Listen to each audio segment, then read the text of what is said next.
जब सपने देखोगे तो मुश्किल हजार आएगी। जब सपने देखोगे तो मुश्किल हजार आएगी, लेकिन वह मंजर बहुत खूबसूरत होगा जब कामयाबी शोर मचाएगी। हेलो बच्चों, नमस्कार। आप सभी को हमारे इस यूट्यूब चैनल मिशन 2 पे आप लोगों का बहुत बहुत स्वागत है।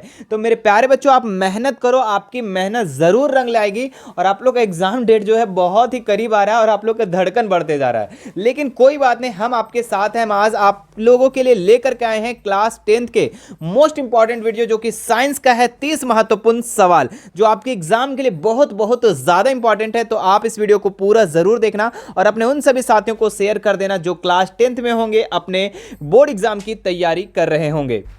आपका साइंस का एग्जाम होने वाला है बच्चों 21 फरवरी को, और इसके लिए ये वीडियो बहुत ही ज्यादा इंपॉर्टेंट है। तो चलिए इसका सबसे पहले सवाल से हम लोग आते हैं, जो कि काफी इंपॉर्टेंट है।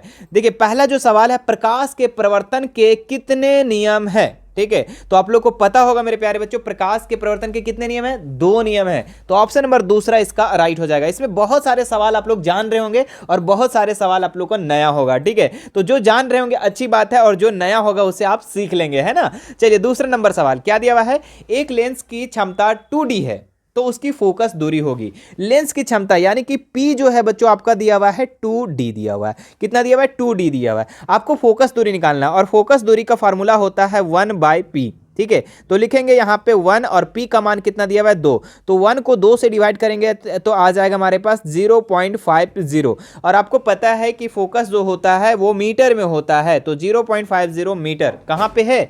तो सर ऑप्शन नंबर 4 में है। सर 3 में भी तो है। अरे 3 में सेंटीमीटर है ना बाबू, तो क्या 4 नंबर इसका राइट आंसर हो जाएगा। ठीक है, अगला सवाल देखिए, उस दर्पण की फोकस दूरी क्या होगी जिसकी वक्रता त्रिज्या 32 सेंटीमीटर है? ठीक है, तो उस उत्तल दर्पण, मान लो कि कोई एक दर्पण है, ठीक है, इस तरीके से, और इसकी आपको वक्रता त्रिज्या जो है आपका दे दिया, मतलब वक्रता त्रिज्या सी कितना दिया हुआ आपका?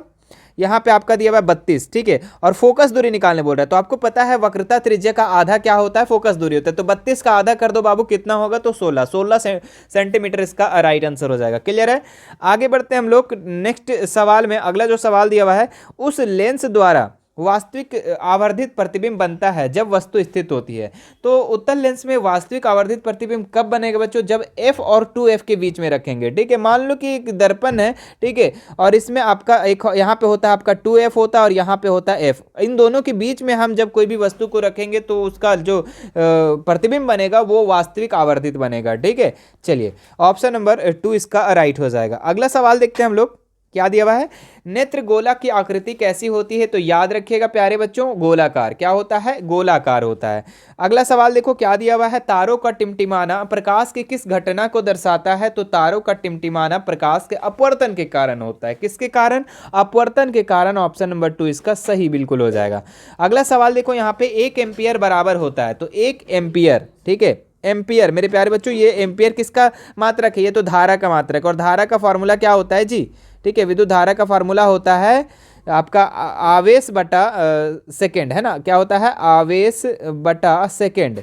ठीक है, समय बोल सकते हैं इसको, समय। अब आवेश का जो Q बटा T है ना, मतलब कि Q बटा T, और Q को हम लोग कैसे लिखते हैं? इसका एसआई मात्रा क्या होता है? तो C होता है, कूलॉम होता है, और टाइम का एसआई मात्रा क्या होता है? सेकेंड होता है। तो एम्पियर क्या हो जाएगा? 1 एम्पियर बराबर जो हो जाएगा 1 एम्पियर सेकेंड बरा कूलॉम बटा सेकेंड। ठीक है, 1 कूलॉम बटा 1 सेकेंड कहाँ पे है? ऑप्शन नंबर 1 में। ऑप्शन नंबर 1 इसका बिल्कुल सही हो जाएगा।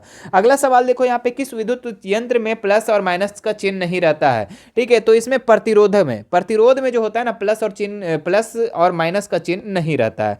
अगला सवाल देखो, चुंबकीय क्षेत्र रेखाएं चुंबक के किस ध्रुव को से प्रकट होती है? तो ये उत्तरी ध्रुव से प्रकट होती है। प्यारे बच्चों, किससे होती है? तो उत्तरी ध्रुव। ऑप्शन नंबर 1 इसका बिल्कुल सही हो जाएगा। ठीक है, अगला सवाल देखिए, यहाँ पे ऊर्जा का प्रमुख स्रोत क्या है? तो ऊर्जा का जो प्रमुख स्रोत है ना, ये सूर्य है। क्या है? सूर्य है जो आपका, और सबसे अच्छा ही ऊर्जा का प्रमुख स्रोत है। याद रखिएगा, ऊर्जा का सबसे अच्छा स्रोत है, क्योंकि ये खत्म होगा ही नहीं, ये नवीकरणीय संसाधन है। अगला सवाल देखो, यहाँ पे क्या दिया हुआ है? CaCO3 है ना, कैल्शियम कार्बोनेट। अगर हम इसको गर्म करते बच्चों तो ये क्या बनता है? CaO कैल्शियम ऑक्साइड, और कार्बन डाइऑक्साइड CO2। ठीक है, तो ये कौन सी विक्रिया है? तो यहाँ पे आप साफ साफ देख सकते हैं बच्चों कि यहाँ पे एक अभिकारक टूट करके 2 या 2 से अधिक उत्पाद का निर्माण कर रहा है। तो ये एक तरीके से वियोजन अभिक्रिया है। तो ऑप्शन नंबर 1 इसका बिल्कुल सही हो जाएगा। ठीक है, अगला सवाल देखिए, शरीर में भोजन का पचना किस प्रकार की अभिक्रिया है? तो शरीर में भोजन का जो पचना है ना, ये आपका हो जाएगा वियोजन अभिक्रिया। ऑप्शन नंबर 2 इसका सही हो जाएगा। धातु के ऑक्साइड की प्रकृति क्या होती है? तो धातु के ऑक्साइड की प्रकृति क्षारीय होती है मेरे प्यारे बच्चों, याद रखिएगा। ऑप्शन नंबर 2 इसका राइट हो जाएगा। लेकिन अधातु की ऑक्साइड की प्रकृति कैसी होती है, ये आप हमें कमेंट करके मेरे प्यारे बच्चों जरूर बताना, ठीक है। देखिए आपको हम जो भी सवाल करवा रहे हैं बच्चों, ये आपको समुद्रन से करवा रहे हैं हम, ठीक है। और याद रखिएगा, हम समुद्रन के सारे सेट को करवा देंगे, आपको एक भी पैसे खर्चे की करने की जरूरत नहीं है मेरे प्यारे बच्चों। हम सारे सेट को आपको करवा देंगे और आपको पता है कि समुद्रन जो है आपके एग्जाम के लिए कितना ज़्यादा इंपॉर्टेंट है, ठीक है। क्योंकि लगभग टीचर लोग का कहना है, जो कि हम 2-4 सालों से देख रहे हैं, कि समुद्रन से लगभग सवाल पूछे जाते हैं। तो आपको हम सारा क्वेश्चन हम करवा देंगे, तो टेंशन नहीं लेना, आपको एक भी पैसे खर्च करने की जरूरत नहीं पड़ेगी। चलिए अगला सवाल देखिए, क्या है प्लास्टर ऑफ पेरिस का सूत्र है? तो प्लास्टर ऑफ पेरिस का सूत्र क्या है मेरे प्यारे बच्चों? तो प्लास्टर ऑफ पेरिस का जो सूत्र है ना, कैल्शियम सल्फेट अर्ध हाइड्रेट है, ठीक है। यानी कि ऑप्शन नंबर 2 इसका राइट हो जाएगा। आधा जल 1/2 H2O, ठीक है। और जिप्सम का सूत्र क्या है, ये आप हमें कमेंट करके बताएं। यही चारों में से आपका एक ऑप्शन है। अगला सवाल देखते हैं, एक द्रव अधातु का नाम बताएं। ओ भैया, तो अधातु कौन सा होता है? जो द्रव अवस्था में होता है, जो पानी जैसा होता है भाई, तो ये ब्रोमीन जो होता है ना, ये अधातु होते हुए भी ये क्या होता है? पानी जैसा होता है, द्रव में होता है। लेकिन आप लोग ये कमेंट करके बताएं एक धातु का नाम जो द्रव अवस्था में पाया जाता है, ठीक है। चलिए अगला सवाल देखते हैं, सिनेबार किस धातु का अयस्क है? तो सिनेबार जो है ना, ये आपका Hg यानी कि पारा का अयस्क है बच्चों। ऑप्शन नंबर 3 इसका राइट हो जाएगा। कार्बन की संयोजकता कितनी होती है? तो आप लोग को पढ़े होंगे जब 4 चैप्टर, तो वहाँ पे कार्बन की संयोजकता जो होती है ये कितनी होती है? तो ये आपका 4 हो जाएगा मेरे प्यारे बच्चों। ऑप्शन नंबर 4 इसका राइट हो जाएगा। चलिए अगला सवाल देखते हैं हम लोग, C2H5OH का प्रक्रियात्मक समूह क्या है? तो ये आपका OH, जिस भी ये फॉर्मूला में आपका OH लास्ट में रहता है, वो एल्कोहल होता है बच्चों, याद रखिएगा, एल्कोहल, ठीक है। और कार्बोक्सिलिक का क्या होता है, वो आप हमें कमेंट करके बताएंगे। अगला सवाल देखो, आधुनिक आवर्त सारणी का में समूह की संख्या आधुनिक आवर्त सारणी में समूहों की संख्या कितनी होती है? तो याद रखिएगा 18 होता है। और आधुनिक आवर्त सारणी में आवर्त कितने होते हैं? तो वो 7 होता है मेरे प्यारे बच्चों, याद रखिएगा 7 और 18, ठीक है। समूह होता है 18 और 7 होता है आवर्त। चलिए अगला सवाल देगा, आवर्त सारणी के शून्य समूह तत्व कौन सा है? तो इसका हीलियम इसका राइट आंसर हो जाएगा। Option number 2।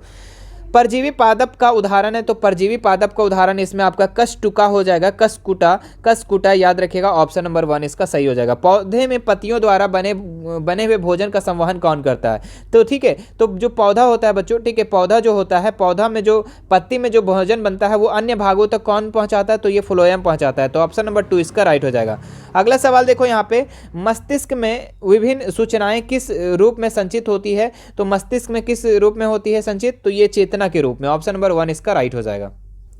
हाँ, तो अगला सवाल क्या दिया हुआ है, पराग नलिका की अंडाणु की ओर वृद्धि निम्न के कारण होती है। तो किसके कारण होती है? तो ये होता है आपका रसायनानुवर्तन, ठीक है। ऑप्शन नंबर 2 इसका राइट हो जाएगा। चलिए अगला सवाल हम लोग देखते हैं। अगला जो सवाल दिया हुआ है, किसकी प्रकृति का बनना जनन की मूल घटना है? तो ये DNA, ठीक है। आप लोगों को प्रीवियस मॉडल पेपर में भी इस सारे सवाल कुछ दिए गए थे। पुंकेसर में होता है परागकण, है ना, पुंकेसर परागकण। ऑप्शन नंबर 2 इसका राइट हो जाएगा। अगला सवाल देखते हैं हम लोग, मानव में ऑटोसोम की संख्या होती है। तो मानव में 22 जोड़ी ऑटोसोम होती है बच्चों। कितना जोड़ी? 22 जोड़ी। ऑप्शन नंबर 1 इसका बिल्कुल राइट हो जाएगा, ठीक है। 22 जोड़ी ऑटोसोम होती है। यहाँ पे आपका गुणसूत्र की संख्या भी यहाँ पे लिख सकता है, ठीक है। तो 22 जोड़ी इसका हो जाएगा। गुणसूत्र पूछेगा तो यहाँ पे 23 जोड़ा, ठीक है। अगला सवाल देखिए क्या दिया हुआ है, उपार्जित लक्षणों का वंशागति सिद्धांत किसने प्रतिपादित किया था? तो ये लाइमार्क किया था। कौन किया था मेरे प्यारे बच्चों? लाइमार्क। ऑप्शन नंबर 1 इसका राइट हो जाएगा।